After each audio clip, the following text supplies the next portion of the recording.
qadırdan iyilleşler, mehriban doğandan. Yine de sizin bilen doğruluk yolu atlı gepleşimizde duşup bilýändigime gaty begenýärim. Qadırdan iyilleşler, mehriban doğandan. Bilşiňiz ýaly biz sizin bilen mukaddes ýazgylardan Hudaýyň adamzat üçin döreden doğruluk ýoluny, onuň ajaýyp maksadyny, onuň bizim üçin bolan bereketleri hakynda Hudaýyň ýazgylaryndan sizin bilen öwrenýäris.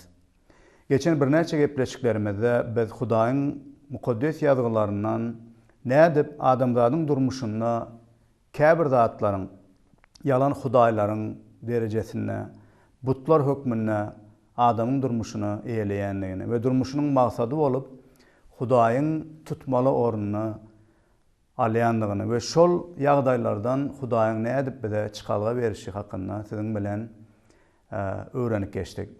Bugünkü gepleşimiz hem şeýle adamyň durmuşyna hökümdarlygy söýmek we şöhrat parazlygyň nädip adamyň durmuşyna butlaň derejesine çenli çykyp bilýändigi barada sizin bilen öwrenmek isleýärim.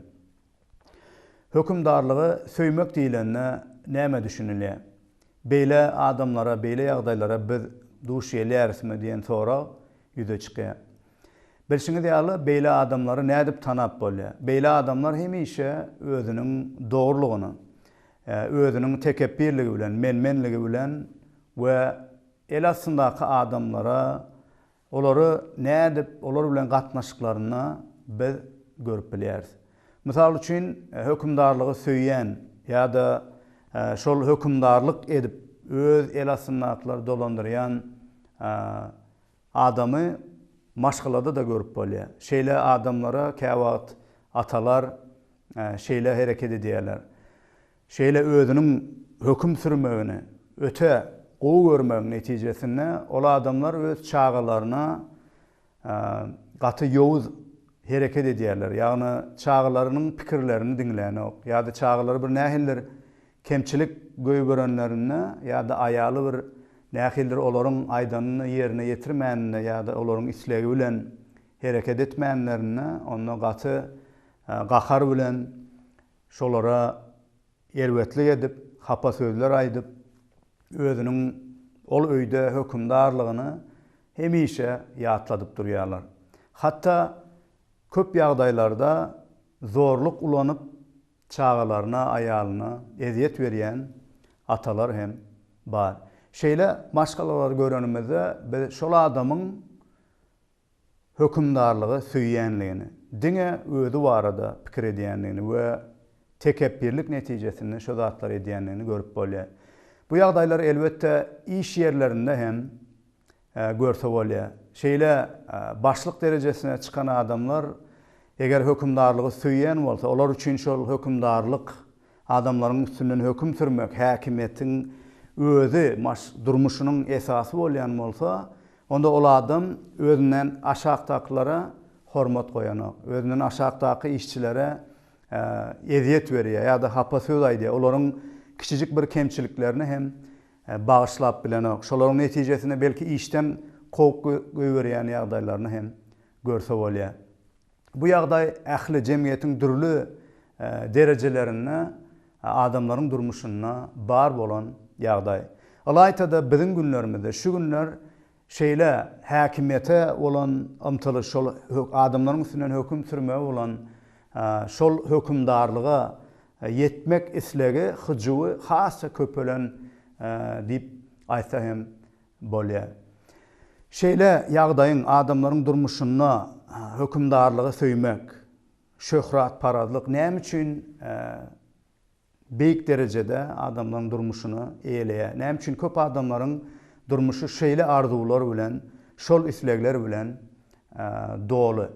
Munyň sebäbi hem adamzatyň başdan başlap günah netijesinde, Hudaýa boyun bolmazlyk netijesinde Hudaý bilen adamyň arasyndaky gatnaşygyň bozulanlygyň sebäbidir. Sebäbi adam yaradylanna, Hudaý ilki adam atany we howanyny yaradanna, adamzady yaradanna olary özüne bagly bolan bir yaradylyş, bagly bolan adamlar hökmüne yaratdy. Ýagny Hudaýyň bize gerek bolan ähli zatlaryň diňe Hudaýdadygyny, biziň bagtlylygymyz, biziň bereketlenmemiz, biziň hakyky ýaşaýyşda ýaşap bilmegimiz, dogrulukda ýaşap bilmegimiziň esasyna biziň howpsuzlygymyzyň, biziň umydymyzyň, biziň güýjümiz hemme zadyň esasyna Hudaý durýar. Sebäbi ol bizi yaratdy, özü bilen gatnaşykda bolmak üçin we şol gatnaşyk netijesinde bize gerek bolan ähli zatlary Hudaý bermek istedi. Emma ilkinci Adam ataly ata baglanmady, Adam ata we Howwa şeytanyň ýalanyna inanyp näme pikir etdiler? Ýok, Hudaýsyz biz ýaşaýyşda ýaşap bileris. Biz hem Hudaý ýaly bolmak isleýäris. Biz öýde başlak bolmak isleýäris. Biz öz durmuşymyzy özümiz dolandyrmak isleýäris.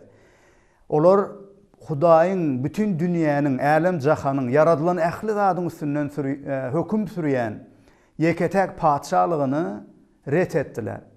Netijede özleri bu dünýäde höküm sürmek istediler. Emma şeytanyň ýalanyna aldandylar. Hudaý bilen gatnaşykda galan bolsalar, onda Hudaýyň berýän parahatçylygyna, erem bagyna, gowlukda, bereketli ýaşaýyşda ýaşap bilerdiler. Emma Hudaýyň gadagan eden agajynyň ýaşylygy we ýamanlygy bilme agajynyň miwesinden iýip Hudaýa boyun bolmazlyk etdiler. Şonu eden wagtynda bolup geçende eger ýadyňyza düşse, tarihte biz şol mukaddes kitaplardan, Tevratdan öwrenip geçdik. Adam ata we Howwa näme etdi? Özündäki bar parahatçylygyny ýitirdi. Bar umydyny ýitirdi. Näme boldy? Gorkup ýanky özleriniň de hatda ýalaňaçlygyny, bir agajyň ýapraklaryny alyp özlerine ýapynja ýasaýarlar. Näme üçin? Olaryň durmuşyny gorky, umydsızlyk eýledi. Näme üçin? Hudaý bilen gatnaşyklaryny ýitirdi. Olaryň ýaşaýyşynyň, howpsuzlygynyň, dinçliginiň, bereketleriniň çeşmesi bolan Hudaýdan boyun bolmazlyk bilen aýrylan wagtynda olar özleriniň güýçsizligini, umydsızlygyny, gorkasynyny bildiler. Şonuň üçin şol gorkyny, şol umydsızlygy adam başga zatlar bilen doldurmak isleýär. Ýani Adam ata we Howwa ılgap gidip erem bagynyňky agaçlardan özüne gora, özüne bir yapınca ýasaýyşy ýaly adam hem durmuşyna başga zatlardan, dünýädäki zatlardan şol ýitirilen gatnaşygy, ýitirilen şol günäniň netijesinde dören içindäki gorkyny, umydsızlygy başga zatlar bilen yapmak isleýär. Şonuň üçin adam hökümdarlygy isleýär, küýseýär, hemme zadyň üstünden höküm sürmegi, hemme zadyň üstünden erk ygtyýarly bolmagy isleýär. Näme üçin? Özündäki gorkyny, umydsızlygy yapmak üçin, saklamak üçin. Muny aýtmagymyz bilen nämeni görkezýäs? Biz Hudaýsyz durmuşymyz boşlukdur. Mana edäler. Şonuň üçin dünýäde näme etsegem, nähili zatlar etsegem, şol boşlugy, şol ýitirilen gatnaşygy biz özümiz hiç bir zat bilen dikellip bilmeýäris. Şeýle göreýmäge, höküm sürmek, häkimiýete eýe bolmak erwet zat däl. Görýän ýerimizde mysal üçin Hudaý maşgalada ata-ene öz çağırlarynyň üstünden ygtyýar berýär. Emma olary söýgüde, Hudaýyň hakykatlaryna dolandyrmak, ýa-da başlyk bolmak, ýa-da bir ýurduň döwlet ýol başçysy bolmak erwet zat däl esasyna. Sebäbi Hudaý bütün dünýäni hökümdarlyk edip dolandyrşy ýaly adamlara da belli wagtda, belli ýerlerde belli adamlaryň üstünden ýa-da ýurduň üstünden şolary dolandyrmana häkimiýet berýär, ygtyýar berýär. Eger Hudaýy tanasak, Hudaý bizim durmuşymyzyň merkezinde bolsa, onu ýanky şol berilen ygtyýarlyklary biderek zatlar üçin, günäli hereketler üçin, öz menmenligiň, tekebbirligiň üçin, şöhrat paralygyň üçin ulanman adamlara gowluk etmek üçin, Hudaýyň berýän prinsiplary, dogrulygy, ýagşylygy, bereketleri, onun söýgüsünden, rehiminden, merhemetinden uğralyan zatlar bilen dolandyryp bilýär. Eger Hudaý durmuşymyzda bolmasa, Hudaý durmuşymyzyň merkezi bolmasa, onda biz hökman berilen ygtyýarlyklary nä dogry zatlar üçin ulanyp bilýär. Biziň tekebbirligimiz yer alyp yankı hökümdarlığa olan aşa süýügi bizi neticede şöhrat paradlığa, dürlü günällere, adamların dürlü erwetliklere, betbahtlıklara uçramagyna getirip bilýär. Hatta misal üçin bir milletin beýleki milletten ýokary derejesine çıkarılmak islegi şeýle erwet ýagdaýlara getirip bilýändigini tarih bize görkezýär. Misal üçin dünýäde iki gezek jahan uruşuny Germaniya ýurt döwleti başlady. Biz bilýäris munyň sebäbi hem nemis halkyny başga halklaryň üstünden has beýik görmek. Şol halkyň millet paradlygyň tekebbirlik netijesinde yankı ähli halklaryň üstünden höküm sürmek isleginiň, hökümdarlyga bolan söýüsiniň netijesinde yankı dünýäde milyonlarça adamlara eziyet, ziyan çekildi. Köp adamlar öz canlaryny yitirdiler. Köp yerlerde zorluk boldu, kynçylyklar çekildi. Şonuň üçin hökümdarlyga bolan söýgü bilen biz oýnatmalar. Bul gaty erwet ýagdaýlara adamy getirip bilýär. Bu maşgala bolsun ýa-da döwlet derejesinde bolsun ýa-da bir iş ýerinde dolandırış başlyk bolmak bolsun, her bir ýagdaýda kyn ýagdaýlara getirip bilýär. Şonuň üçin mukaddes ýadylar bize Hudaýyň özünün alem jahanyň üstünden hökümdardygyny we adamyň oňa baglydygyny, şol bizden öň ýaşak geçen şahsiýetleň durmuşyny, hatda iň uly derejelere ýeten, hatda bütün uly imperiýalary dolandyran adamyň durmuşynyň misalyny bize käbir hakykatlary öwretmek isleýär. Biz siziň bilen şunky gepleşemizde biziň eramyzdan öň 6-njy asyrda ýaşak geçen Assyria we Misir padşahlygyny hem şol Assyria bir wagtda imperiýa bolan ýurtlaryň biri, Misir hem şeýle beýik ýurtlaryň biri. Şolaryň ikisini hem öz içine alyp beýleki dünýäde şol döwürde belli bolan ýurtlaryň hemmesini öz el astyna alyp, olary basyp alyp, hatda Israýlyň ýerlerini hem basyp alyp, şol halklary ýesir edip, alyp gidip Babıl padşahlygyny emele getiren padşah we serkerdebaşy Nebukadnesar hakynda mukaddes ýadygy bize öwredýär. Nebukadnesar eger seyretsek häkimete gelmeýäniň ilkinji ýyllarynda şeýle uly üstünliklere eýe boldy.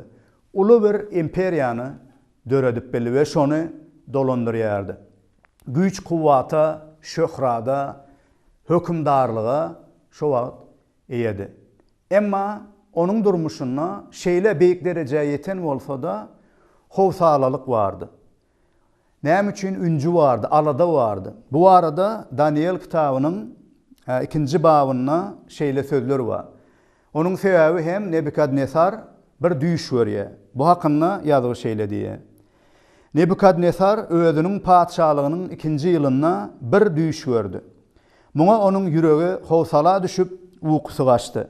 Onsoň padşah düýüşini ýordurmak üçin jadygoýlary, palçylary, gözbagçylary we münetçimleri toplap getirmegini buyurdy. Olar gelip padşahnyň huzuruna durdular. Padşah olara: "Men bir düýüş gördüm. Düýüşiň ýorgudyny bilmek islegi ýüregimi howsala salýa" diýdi. Seredin şeýle uly häkimiýete eýe bolan adam bir düýüş görüp howsala düşýär. Näme üçin? Nebukadnesaryň durmuşyna beýle howsalalyk bardy. Sebäbi onuň gören düýüşi onu alada saldy. Näme üçin? Ol pikir etdi, meniň bütün döreden imperiýam, meniň hökümdarlygym belki meniň elimden gider. Umuman alyp görsek, şol hökümdarlyga bolan süýgi näme üçin döreýär adamlarda? Onuň bir sebäbi hem ýa-da şol hökümdarlyga, häkimiýete eýe bolmagyň ýygyny ylgaýan adamlaryň durmuşyna, olardaky aýratyn bir hyju, olardaky bar bolan gorky, umydsizlik netijesinde döreýär. Ýa-ni şol özlerini üncü alada, gelejegi bolan aladalar üçin ol adamlaryň üstünden höküm sürmek isleýär. Hemmeleri öz erki ihtiyary aslında saklamak isleýär. İkinci bir zat, hatta şol bir belli bir dereceye yeten soň hem, hökümdarlyga yeten soň hem, ol adamlarda şol gorky üncü alada aýrylýarmy? Ýok. Indi bu wagt şol yeten häkimiýetini, hökümdarlygyny saklamak üçin, ihtiyarlygyny saklamak üçin bu adamlar ähli zat diýär. Şonuň üçin bu adamlar giýje gündüz uklawan bilen kiçijik bir edilen kemçilik ya özüne karşı aýdylanlar olary alada goýýar. Nebukadnesaryň durmuşynda hem biz şunu görýäs. O näme düş görüp giýjesi bilen yatyp bilen o. Bu düş näme hakynda? Gelin ol barada öwreneliň we bileliň. Näme üçin Nebukadnesar uklap bilmen şol düş üçin howsala düşüpdir. Ol düşünne bir uly äpet heykel görýär. Ol şöhratly we şöhlet açyp duran bir heykel eken. Şol heykele bolan zatlar onu alada goýýar. Şo wagt ol ähli akyldarlaryny, münetçimlerini çağırıp şol düşün yorumunu bilmegini soraýar. Eger tarihi dolu okasak bizde wagtymyz ýok. Siz wagt tapyp okarsynız diýip umid edýän Daniel peýgamberiň kitaby 2-nji babda şol düş hakynda jikmejik gurrun berýär. Şonu münetçimler, akyldarlar, Babilon ýa-ni Babıl paçalygyna deýişli adamlar, akyldarlar onuň düşüni yorup bilen ok. Sebäbi näme diýen Nebukadnesar? Men diýe size düşümi açjak däldi. Siz meniň düşümiň nämedigini bilmeli, yorumuny bilmeli. Bu nähili ýagdaý. Hiç kim hem kimdir biriniň düşüni gören düşüni aýdyp bilermi? Bil eşitmän ýok. Muny diňe Hudaý bilýär hemme zady. Şu taýda şu tarihiň üstünden hem Babylyň yalan hudaýlary inanýan Babyl paçalygyndaky akyldarlar, münetçimler bu zatlary başarmady. Emma şol Nebukadnesaryň Israil topragyny yesir edip el astyna alyp ol ýerdäki adamlary yesir edip alyp gidenler, olaň arasynda imanly Hudaýy söýýän, Hudaýy tanaýan Daniel peýgamber hem bardy. Şol Danieli olar ýanyna çağırdylar. Netijede näme boldy? Daniel peýgamber Hudaýyň ilhamy bilen ýanky Nebukadnesaryň gören düşüni yorup berýär. Gelin onuň aýdan sözlerini dinläliň. O näme diýär? Ey paçahym, ine sen düşüňde beýik bir heykel gördüň. Ol heykel şeýle äpetdi, şöhle saçýardy. Ol seniň öňünde durdy we onuň daş görünüşi gorkunçdy. Heykeliň kellesi sap altından, döşü bilen gollary kümüşden, bili bilen buutlary bürünçden, baldırları demirden, ayaklarının yarısı demirden, yarısı hem toyundan. Sen seyredip durkan insan eli degmezden bir daş kopup kaçtı. Ol heykelin demirden ve toyundan olan ayaklarına uruldu da olary çımpıtrak etti. Sonra demir toyun bürünç, kümüş ve altın harman jaýdaky saman ýaly kül peykun boldular. Şemal olary pıtradyp taşlanna, olaryň izi soru galmady. Emma heykele urulan daş beýik dağa öwrülüp bütün yer ýüzüni doldurdy.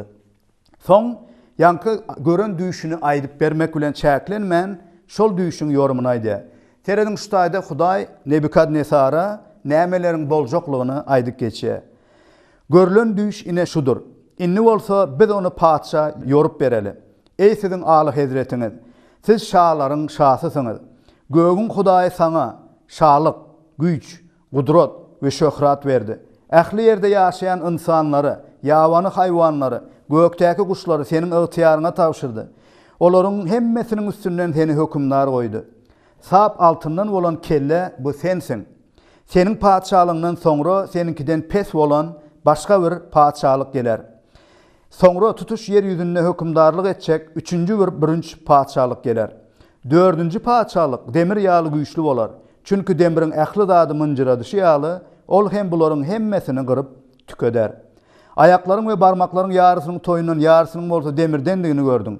Bu bolsa bölünen paçalygy aňlady.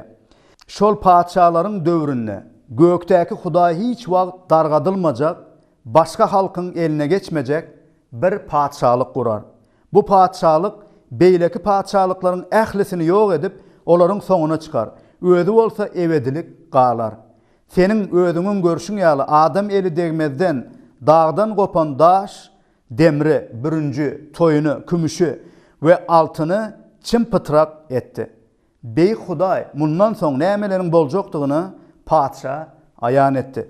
Bu düş dogrudur we onuň ýorgudy da hakykatdyr. Serediň nämeler bolup geçdi?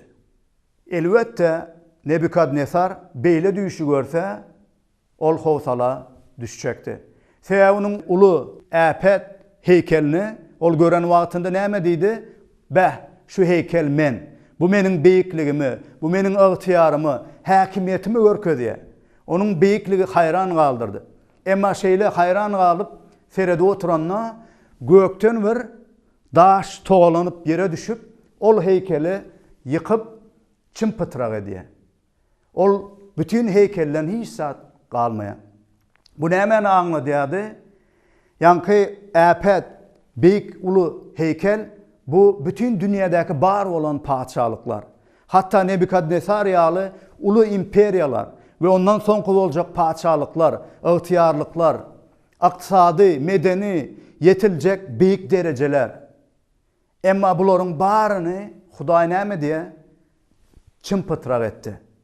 Näme üçin? Gökten düşüp gelen şol kiçi daş ulu bir dağa öwrüldi diye ve bütün yer yüzünü dolanırdı.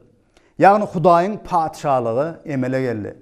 Bu arkaly nämäni görkezýär? Ähli ygtyýarlyklar, häkimlikler adamlara Hudaý tarapyndan berilýär. Näme diye başta? Sen niye padşalyň padşasy Nebukadnesar? Emma bulan hemmesini kim berdi sana?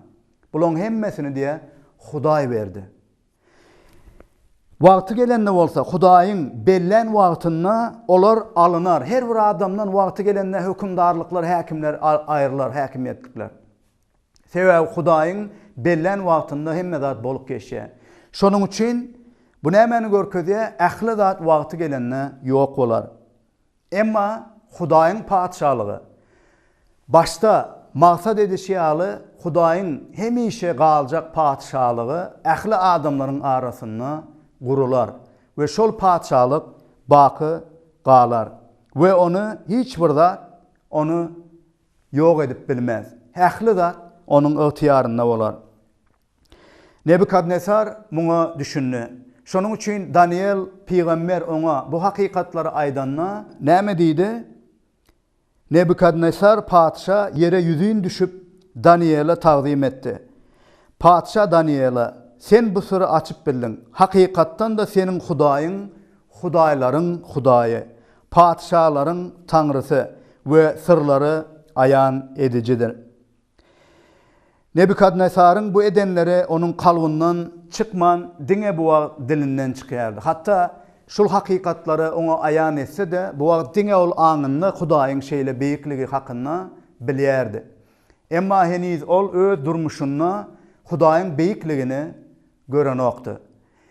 Soň Hudaý eger tarihi dowam ettirsek, ýene bir düýüş görkezmek arkaly Nebukadnesara näme diýe? Senin padşalygyň senin elinden wagtlaýynça alynar. Çünkü sen heniz öz tekebbirliğini, öz şöhrat paradlygyny taşlaňok.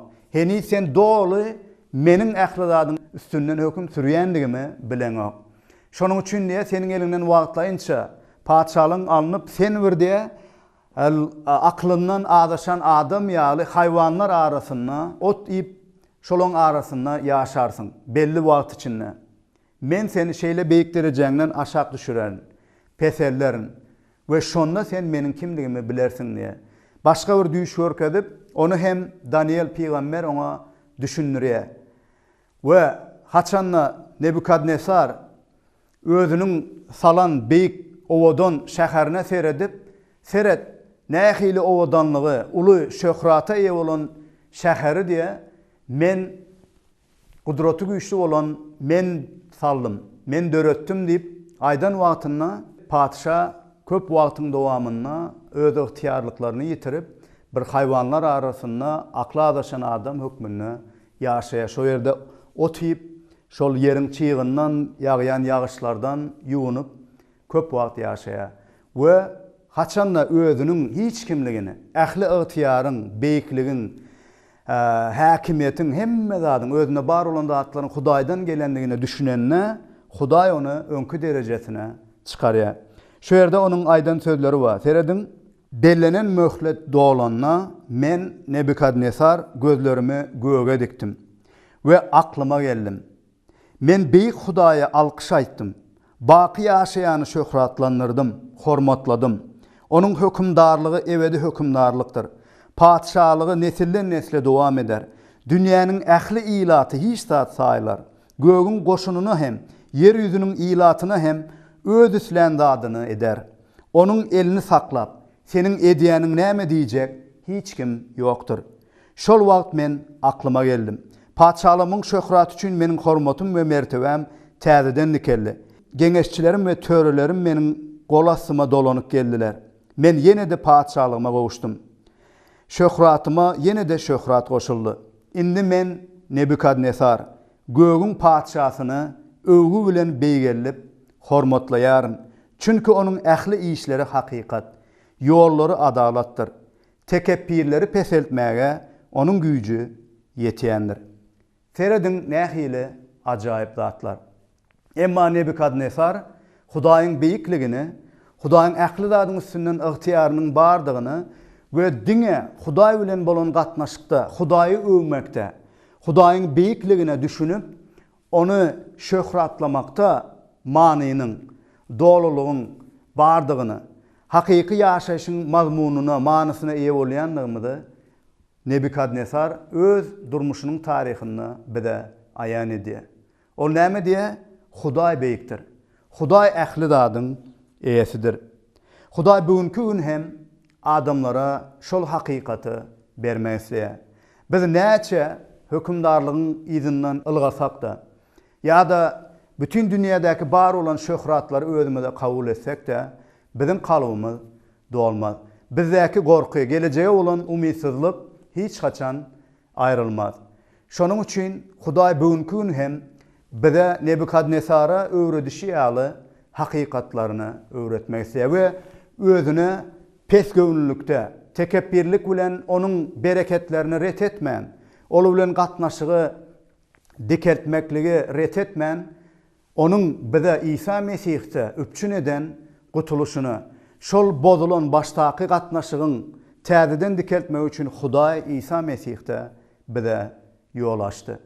Şol arkaly, Rabbimiz İsa Mesih arkaly özüni biziň üçin pesellen, şöhrata eýe bolsa da göklerden biziň üçin yere gelen İsa Mesih öz janyny, mukaddes ganyny haçta biziň üçin beren we bizi dowda hodundan halas eden İsa Mesih'te bizi halas etmekle we bize şol bereketli ýaşaýyşyny bermekle we hakykatdan ähli umydymyzyň, ähli hopsuzlugymyzyň, geleceğimiziň, ýaşaýyşymyzyň çeşmesiniň diňe Hudaýdygyny we övge, şöhrata, diňe onuň eýedigini, münasipdigini we ähli zadyň üstünden onuň hökümdarlyk sürýändigini bize bildirmekle. Gadyrdan iýleşlem, bu hakykatlar siziň durmuşyňyzda sizi hem bereketler diýip umyd edýärin we siziň bilen hoşlaşmak isleýärin. Hoş, sag bolun.